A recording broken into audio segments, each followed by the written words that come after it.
नमस्कार दोस्तों, कैसे हैं आप सब लोग। जीके के फिर से आपके लिए 10 अति महत्वपूर्ण प्रश्न लेके आए हैं। चलिए चलते हैं अपने पहले प्रश्न की ओर। रेल विभाग के पृथक रूप से रेलवे बजट कब आरंभ हुआ? ऑप्शन ए 1925 में, बी 1929 में, सी 1858 में, डी 1936 में। इसका जो आपका राइट आंसर है वो है ए 1925। चलिए चलते हैं अपने नेक्स्ट प्रश्न की ओर। अखिल भारतीय किसान सभा सर्वप्रथम कहाँ आयोजित की गई? ए कलकत्ता में, बी मद्रास में, सी लखनऊ में, डी पटना में। इसका जो आपका राइट आंसर रहेगा वो है सी लखनऊ में। चलिए चलते हैं अपने अगले प्रश्न की ओर।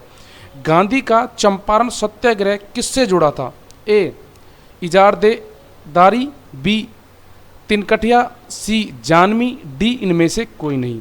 इसका जो आपका राइट आंसर रहेगा वो है बी तिनकठिया। यदि आप इसी तरह की और जीके की वीडियो देखना चाहते हैं तो आप हमारे यूट्यूब चैनल को जरूर सब्सक्राइब कर लें। चलिए चलते हैं अपने अगले प्रश्न की ओर। सार्वजनिक धन का संरक्षण किसे कहा जाता है?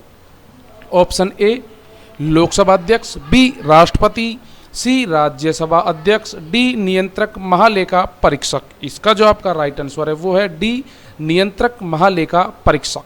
चलिए चलते हैं अपने अगले प्रश्न की ओर। भारत के नियंत्रक एवं महालेखा परीक्षक की नियुक्ति कौन करता है? इसके जो आपके ऑप्शन है ए मुख्यमंत्री, बी राष्ट्रपति, सी राज्यपाल, डी प्रधानमंत्री। इसका जो आपका राइट आंसर रहने वाला है वो है बी राष्ट्रपति। चलिए चलते हैं अपने अगले प्रश्न की ओर। पादप कोशिकाओं का सबसे बाहरी आवरण कहलाता है? ए कोशिका झिल्ली, बी कोशिका भित्ति, सी टोनोप्लास्ट, डी कोई नहीं। इसका जो आपका राइट आंसर रहने वाला है वो है बी कोशिका भित्ति। चलिए चलते हैं अपने अगले प्रश्न की ओर।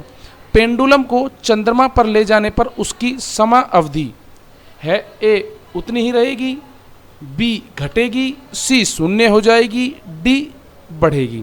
इसका जो आपका राइट आंसर रहने वाला है वो है डी बढ़ेगी। चलिए चलते हैं अपने अगले प्रश्न की ओर। आनुवांशिकी उत्परिवर्तन होता है? ए डीएनए, बी आरएनए, सी क्रोमोसोम, डी राइबोसोम। इसका जो आपका राइट आंसर रहने वाला है वो है सी क्रोमोसोम। चलिए चलते हैं अपने अगले प्रश्न की ओर। विंगपित्तमांग वक्र की एक विशेषता है? ए एकाधिकार, बी अल्पाधिकार, सी क्रेता का एकाधिकार, डी द्विअधिकार। इसका जो आपका राइट आंसर रहने वाला है वो है बी अल्पाधिकार। चलिए चलते हैं अपने लास्ट क्वेश्चन की ओर। पूरक वस्तुओं की मांग को कहा जाता है? ए संयुक्त मांग, बी व्युत्पन्न मांग, सी प्रत्यक्ष मांग, डी अन्यान्य मांग। इसका जो आपका राइट आंसर रहने वाला है वो है ए संयुक्त मांग। यदि आप इसी तरह से अपनी जीके को मजबूत करना चाहते हैं तो आप हमारे यूट्यूब चैनल को जरूर सब्सक्राइब करें और वीडियो अच्छी लगी हो तो वीडियो को ज़्यादा से ज़्यादा लाइक करें, कमेंट करें, शेयर करें। तब तक के लिए जय हिंद, वंदे मातरम।